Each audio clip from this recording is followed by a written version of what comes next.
We are Oh my doing God, we're doing Daynara, Can you believe it? We're back. right? We're doing it again. Mm-hmm. Alyssa, she, her. Naima, Anuk. she, her. Oh, Anuk, she, her. Danielle, she, her. And all we're right. talking about his house His house. and perspective. All right. Should we do, yeah. Naima, you want to start us off with your scene? All right. All right. So, one moment. All right, we're good. The scene that I analyzed was when um, Ball was in the house, and it was, I think, their first night, and he's sort of getting haunted by the ghost for the first time, and he experiences a flashback. It's there. It's I guess that's sort of what the scene's building up to is this ghost. But regardless, the first thing that happens in the scene is he's sort of preparing. It seems like he's preparing to go to bed. Something's playing out of his phone, and he has to shut it off. And in the background, during all of this, um, you can hear it's very quiet, but you can hear the sounds of people sort of screaming and laughing in the background. Yeah, and it sounds like maybe there's a party next door or something of that sort. The using the sound effects of the party, um, it'll well, firstly, it gives the scene a little bit of life. It makes it feel like stuff is like I don't know, it makes it feel more realistic to a city, but it also has a different meaning, which I will get into very soon. So after the humming, um, a rock hits the window, and then Ball enters a flashback. And the reason we know that it's a flashback, and the reason that we know that this is happening from his perspective and not things that are happening outside. Um, like the reason we know this is not the ghost and is rather all in his head exclusively is for a couple of reasons. One, the sound transitions, the sort of screams of the party transition and crossfade. That's the term. They crossfade into the screams of like terror in war. And then we also hear this is all sort of a sound montage of screams and gunshots and a variety of things that we can tell Bull is recalling. And the other reason that we know that this is a flashback is because there is it's very subtle, but there is a low pass filter on his on all of the sounds in the sound montage. So that cuts off some of the higher sounds and makes things sound more muffled, which gives the impression that this is happening within his head. Like there's sort of a barrier between our what we or what is happening sort of in an objective sense and what's happening in his head. So we're sort of getting it's as if we're hearing it from his head. So that's what the low pass filter is helpful for. Um,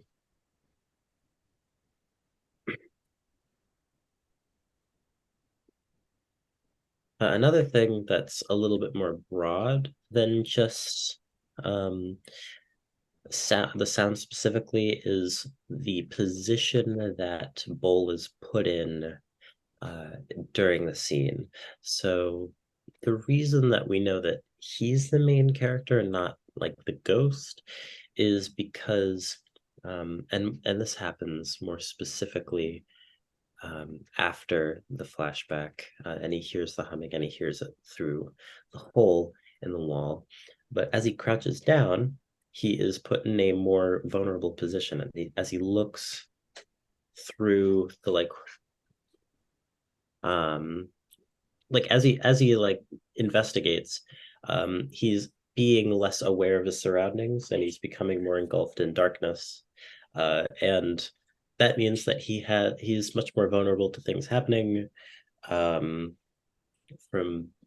places that he can't see. So he's, by being put in a more vulnerable position, he is given less control, and there's a level of stakes to that.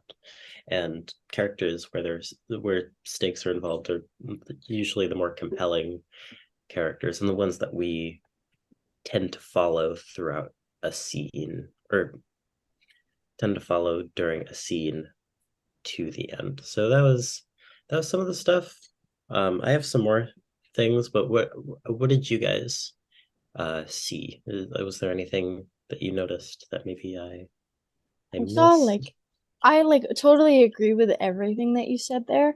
I also noticed how like also with like the acting and like how Bull is experiencing this like trauma like repeat of a traumatic moment, like a traumatic trigger, is how like as soon as the rock hits the window, like after the muffling starts, he does this, which I think also contributes to what you're talking about, like how you can tell it's in his head because you're like, as soon as he's like putting his hands up to his ears, I think that's when the muffling starts, if I'm not Mm, wrong. And also, like, the camera focuses solely on him, like, consoling himself. And also, like, yeah, that contributes to mhm, like how he's put in a more vulnerable position, both while he like crouches down and also like after he's started mhm. that. I think that's where that crouching comes from, if I'm also not wrong from Mm. rewatching it. Yeah. And The you got it. oh no, go ahead. I was just gonna say how like the sudden sound adds to like the intensity of the scene and like how intense it was like for him, and you can kind of like experience that like with him Hmm. through it.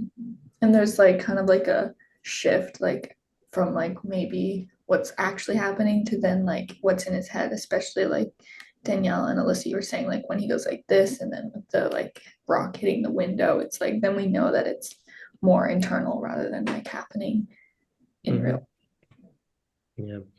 Another thing during the scene that is very that gives us information that this is from Bull's perspective, as opposed to maybe some sort of um, objective onlooker, or even from the perspective of the ghost, which we are aware exists in the film, is that the camera work indicates um, or follows his perspective. And some examples of this are um, after the after the flashback sort of settles down, and Bull hears the humming again in the walls.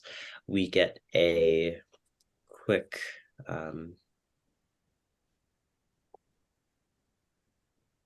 we get an eyeline shot. Wait, give me one moment. I'm gonna check if that's is that am I right about that? Yeah, Eyeline shot. Yeah. They look at a thing and then we see it from their what they're yeah, looking at. Yeah, the eye line match. Yeah, yeah, yeah. you're right. Hmm.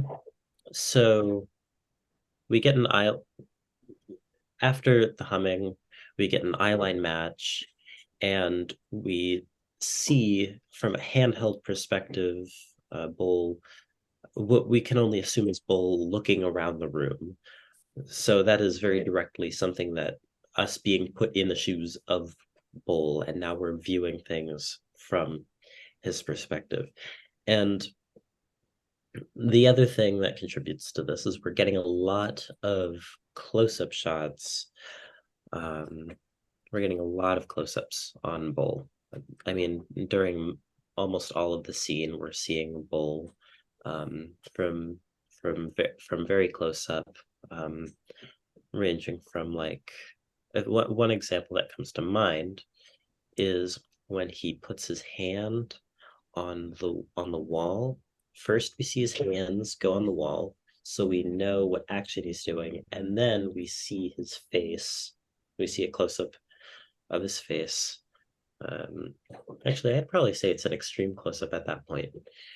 And from there, we not only are we seeing things from his perspective, but we're only seeing things from his perspective. We're not getting as much information about our surroundings because he's not getting much information around his surroundings. So the formal elements also put us in his shoes by giving us only around as much information as he has. So that's an example of something earlier in the scene, and that's a lot of what I said. But yeah, one other thing, the score, that's another aspect. The score builds an intensity as he becomes more tense and nervous. And although I guess you could also say that the score is the thing that indicates that he's tense and nervous. Though, I mean, Bowles' actor does a very good job at making sure that, or giving sort of subtle facial expressions and the way that he moves to show that he's at least a little bit shaken about this. But the score does help in putting us in the perspective of Bol because we don't know what's going to happen. And that's something that score can help with pretty heavy-handedly, all things considered. But yeah, one other thing is after he's looking in the hole and we get a couple of eyeline matches, a couple eyeline matches back and forth between or I guess it's a reverse shot of him in the hole. Then after you hear the scream of this ghost, then once the ghost disappears, you hear it cut off, but it doesn't just cut off. You sort of hear you hear this delay effect and this reverb that sort of tails it off, which firstly sounds pretty. It's very well done. But also it implies that this is something that at this point in time, Bol is kind of viewing as in his head. As, I mean, delay effects are also used in cinema to imply that something isn't real. So, like, people add delay effects when they're voicing somebody's conscience or they're anything involving like a voice in someone's mind. So that mirrors Bol's perception of the ghost at this point, because I don't think Bol thinks that the ghost is like tangible or real at this point. All that there is just him thinking that it's in his head. So that's what directs the audience towards the idea that this is just something in his head. So that was really all I had to say about the scene. And yeah, that was a lot of that was my analysis of that scene. Cool. Should we move on then? Unless anyone Oh yeah, I was sort of opening up the floor to. Yeah. I mean, if anyone I else think I wants to said add all. something. Yeah, I think I Yeah. added whatever I That needed was to a add. good job explaining it. Yeah, Anouk, did you have anything to say about the scene or? No, I think you covered it all. All right, cool.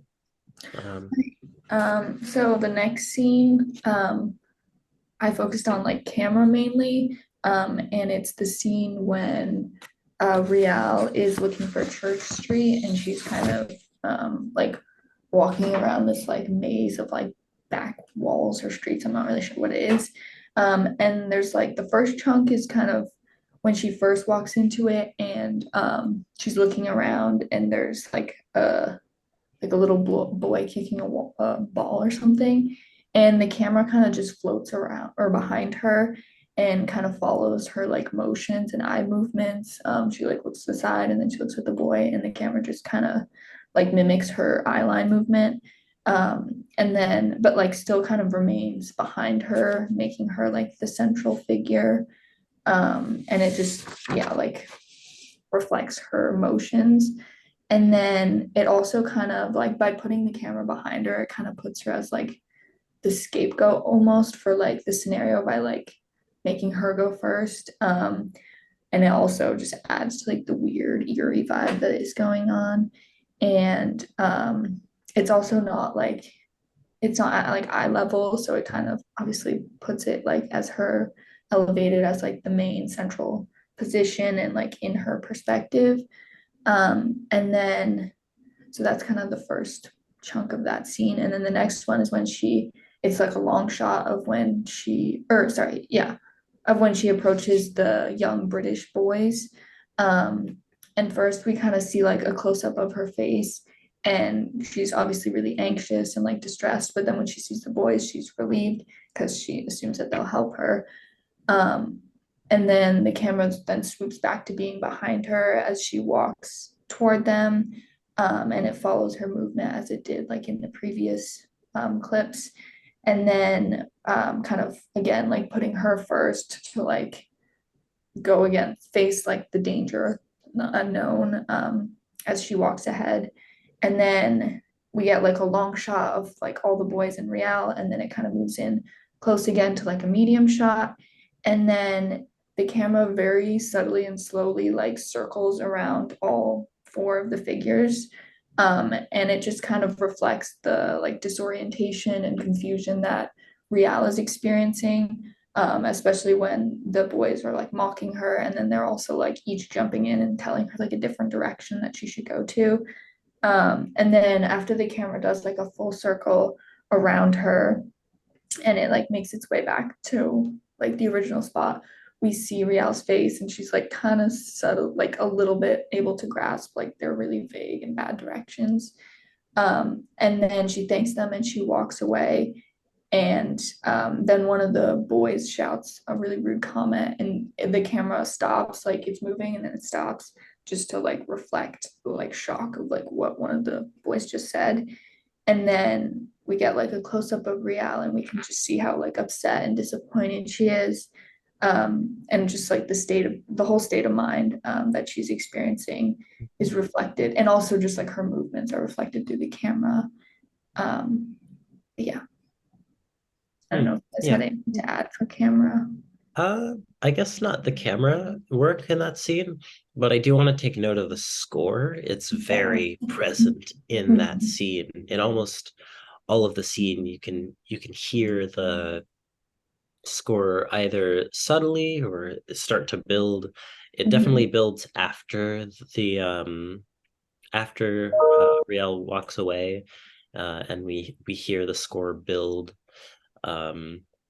But the use of the score gives us an impression that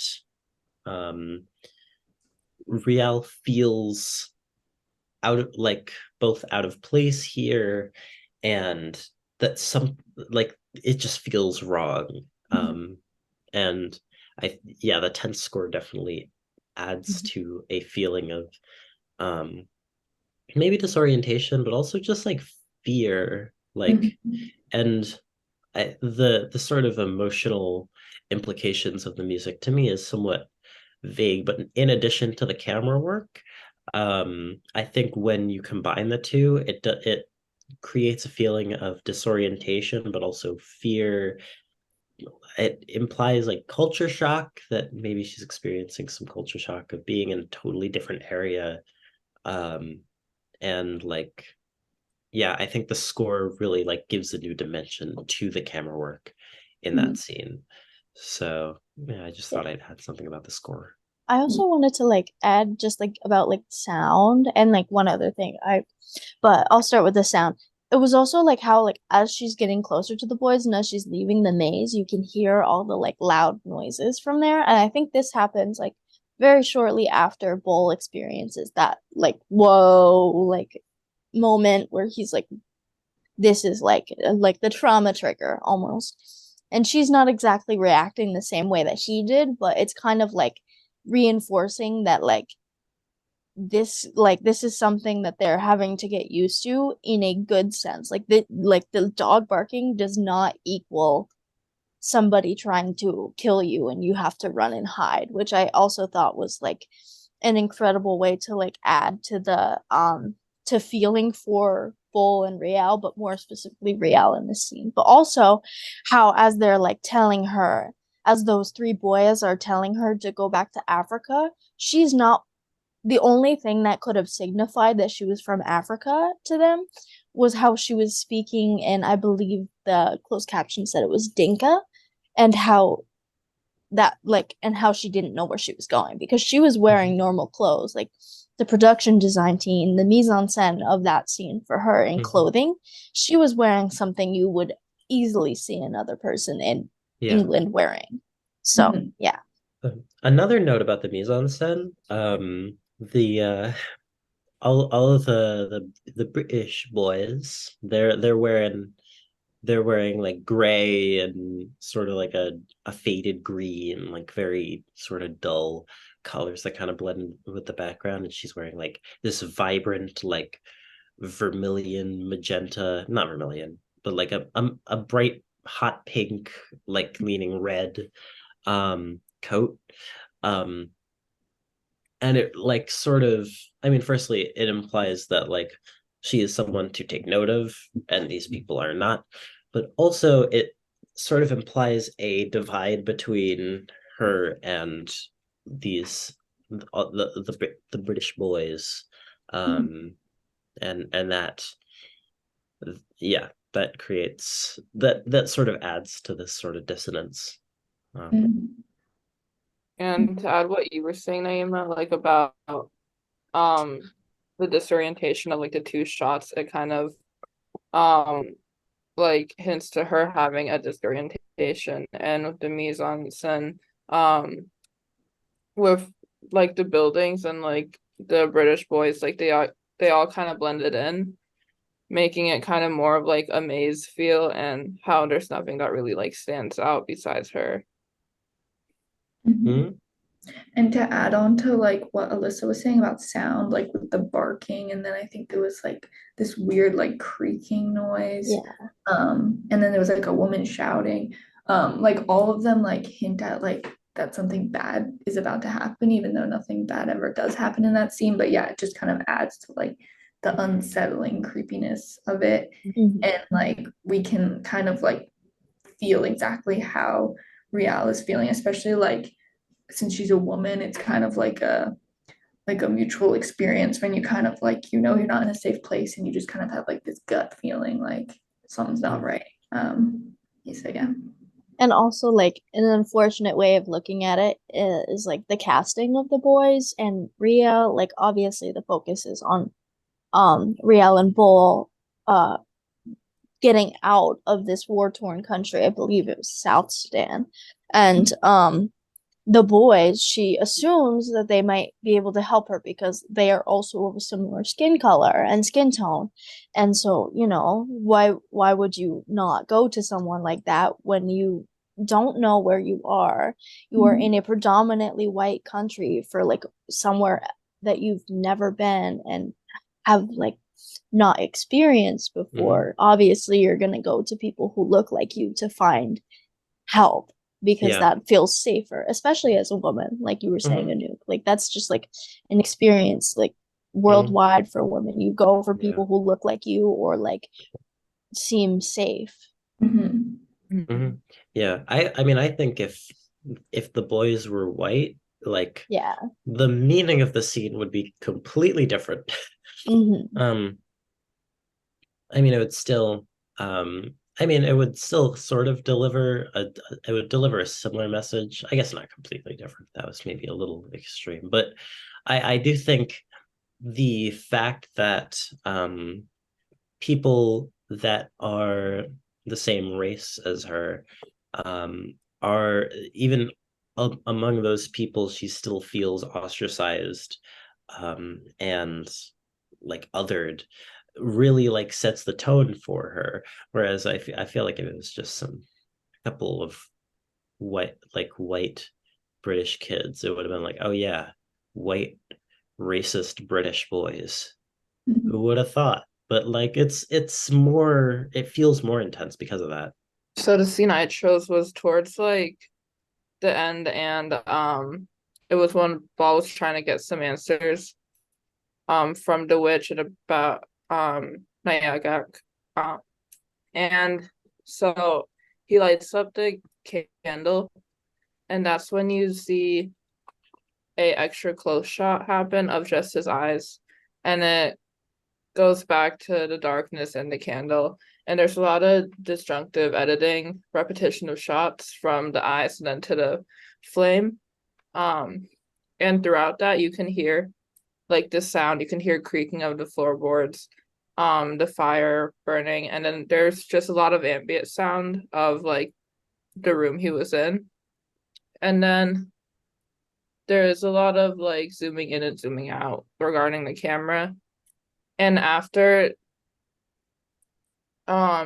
it went to like a medium shot of him and then to a long shot of him like walking towards like the two eyes that he saw, which was the witch.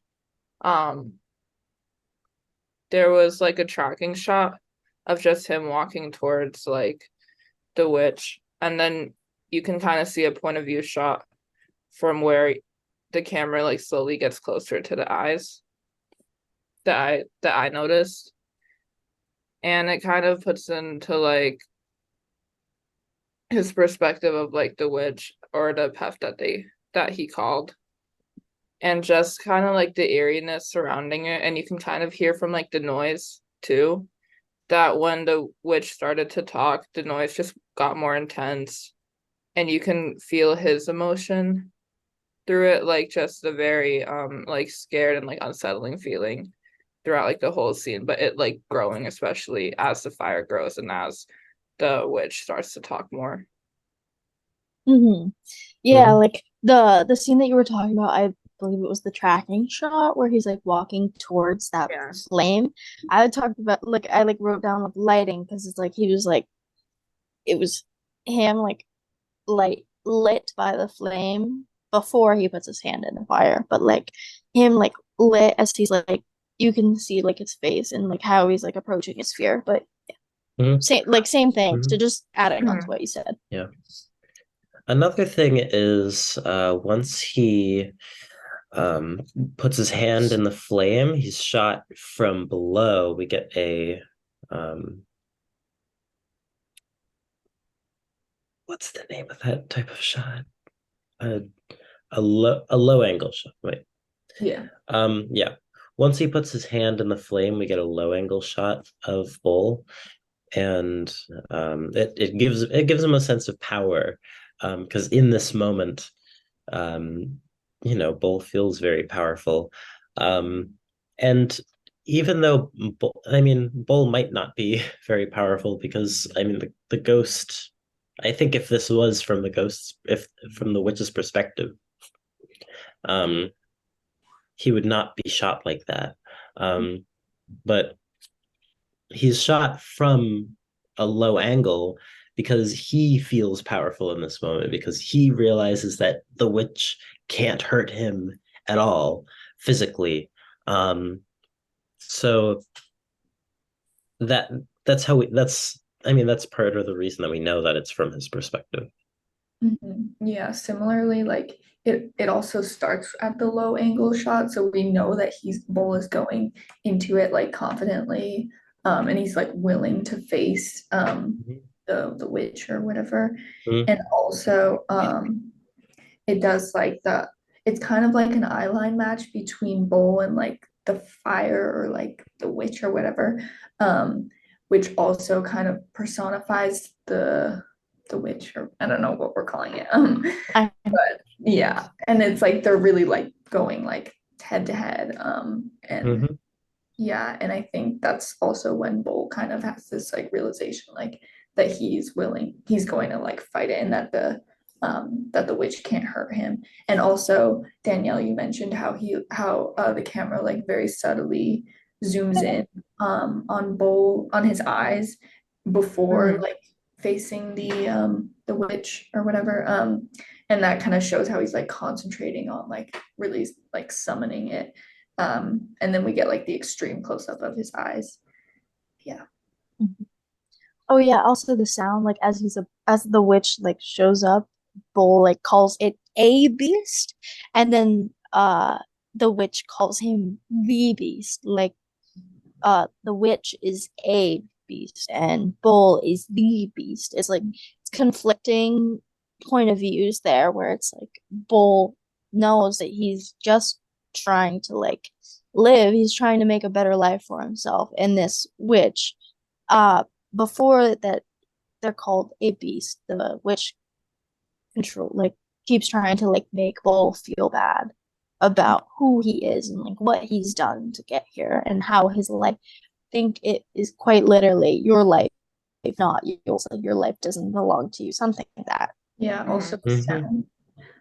I'll just say this really quick. Like he's like whispering, which almost like I feel like it stands out even more because usually in that case, especially when they first like see or interact or whatever, usually people like shout out like where are you, but he just says he like whispers very not whispers, but just says very quietly like where are you, and it just kind of shows like their closeness and like how it's just between them and it's not like he's not just like ignorantly shouting out into like the abyss, like he knows it's just between him and the witch and that like they kind of yeah. I kind of take that point into my um into the scene that I picked too. So okay, I'm gonna add on to what you said there. And he's like also alone in like pure darkness too. And most people would be like frightened or like and like terrified of that. But he was very like he kept his like composure. Mhm. And because of like how big the flame was, it should have like lit up the whole room, but it was like really showing Mhm. like him like facing the witch. So the scene that I picked was I didn't know what to call it in terms of like where it starts, but the scene that like I wanted to like mostly focus on was as the witch is trying to like get into Bull's skin, like literally like in the mixing around in his arm and like stretchy little skin. Um the mise en scène of like that. But the problem for like finding that starting point was when was in relation to like how it flows because Riel's dreams kind of like are interposed between the certain spots, so it takes a longer place than the parts that I want to analyze. So I think I'm gonna do something that Anouk did for hers when like talking about the little chunks.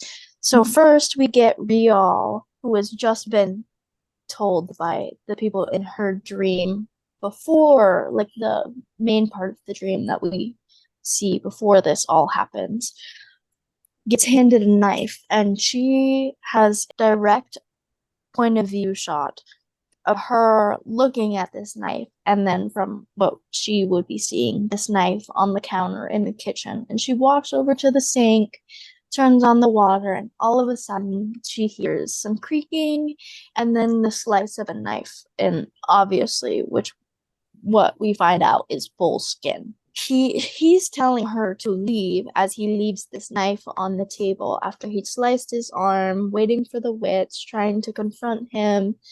And I believe the witch is a him. I don't really know. It's kind of more of an it, but I don't know. It's just like in general, it's where he's leaving the knife on the table in the kitchen. There's nothing else on the table. There's nothing else visible in the kitchen besides that can on the floor as the floor breaks open. But that's like the big focus of the mise en scène of this. It's like there's literally nothing in there because they had nothing. They have nothing to fill it with because they only get that certain allowance. But that knife is just a big part there. It's a big thing because once he's cutting his arm, you can tell that he's ready to like pay for his sins kind of thing, which I don't think at that point we knew what his sins were. We just knew that he was already like he was being told by all kinds of people around him that he sucks basically, like he wasn't a good person, he didn't do some good things, but he got him and Rial there. And eventually she's hearing his screams, which is like the sound, it's kind of muffled as we get like close-ups and extreme close-ups of her like this, crying as she's listening to this thing get into her husband's skin.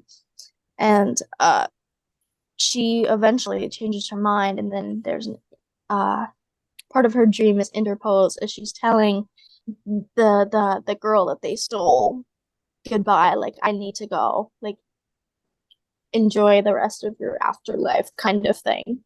And she sneaks the it's a close-up on this creature over Bull, and it's basically a direct point of view shot of what Bull would be seeing. And in the background, a hand kind of slips behind the creature witch and grabs the knife off of the camera in the background. Off the camera, oh my goodness, off the table in the background. And then, we see her cut this thing, kill it, save her husband.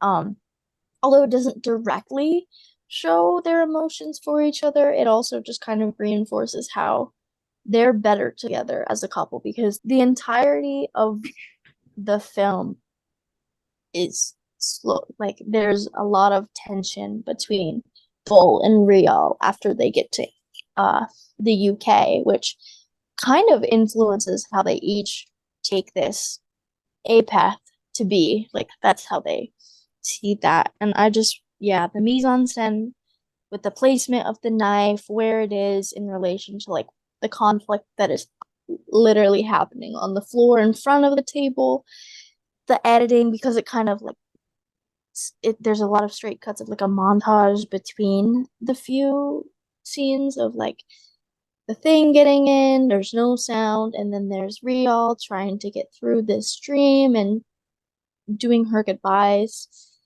to feel better and be able to like admit that she's allowed to save her husband and she's allowed to care about him. Also, the sound, like the score of it, after she says, I need to go now, it intensifies and it amplifies, it gets louder. It's almost I wouldn't call it the loudest thing we've heard in the film, but it is very loud compared to some of the other scores that we've heard in the film. Mm-hmm. Yeah, to like add on to the mise-en-scène for that scene, there's like two quick clips where we see both of Bull and Rial's like hands. One is when he's like fighting against the witch or the thing, and then again Rial when she like goes to like slice its throat, and we see both like their wedding rings in that moment, and that kind of shows like, I don't think it's not really that apparent like when it like we don't really see the wedding rings that much like during the film, but in this moment it's like really obvious, and it just kind of shows like this moment of like reunion and togetherness that they kind of share during the film, and like that's just like this kind of like reunion, because they're obviously have like conflict within the film, but this is when they come together and they're like a team, and she obviously saves him, so I also think the editing plays a very large part in the perspective that we see the characters in this specific scene, because we do see Bull, and I mean Bull is experiencing something, but also most of the time during that scene is spent on Rial, and she's the one who we see sort of experiencing the dream sort of conscience experience, and where she's given most of the camera time. And in addition, whenever we do cut back over to Bull, the sound is a little quieter, a little less audible, what's going on with him, as opposed to the clarity that we hear in the scenes that primarily involve Rial, or not scenes, but the shots. And so that's something else And also at this point in time, the stakes are kind of on Riel. Because I mean, I guess Bull is going through, like, there are stakes put on Bull at this point too, but there's not really, like, Bull kind of made his decision, and the tension now, because we know that Riel is the only person who can really impact this situation in any way.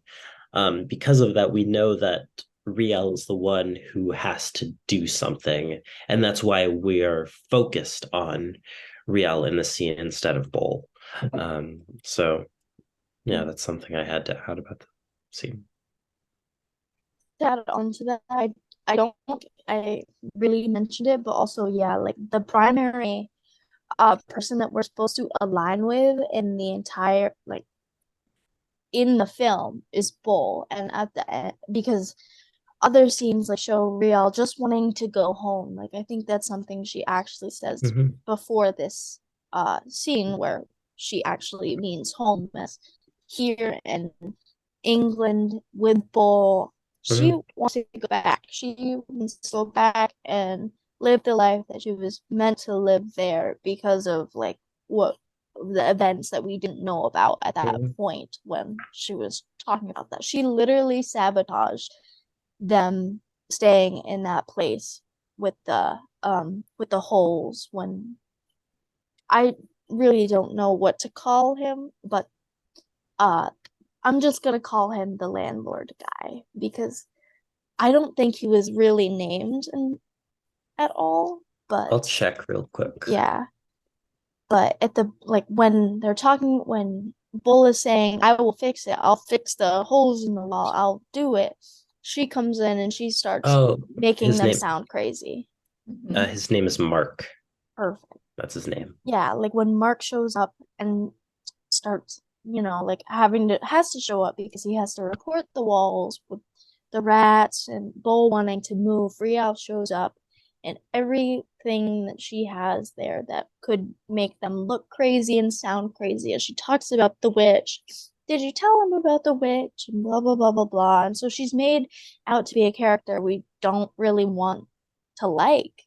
And so this is her redeeming moment where she gets to like we said, like we get to see the wedding rings, and there's just that relationship Mhm. is restored, and especially Yeah. after all they had to go through to get to where they did, like the bow, even though we didn't see the original events in general, like at first, we got to see what happened and how traumatic every experience they had together was. So Mhm. getting Yeah. to restore that relationship, reconnect, and move forward, and it Mhm. was just it was very powerful to like Yeah. have her be the one who kills this thing. Mhm.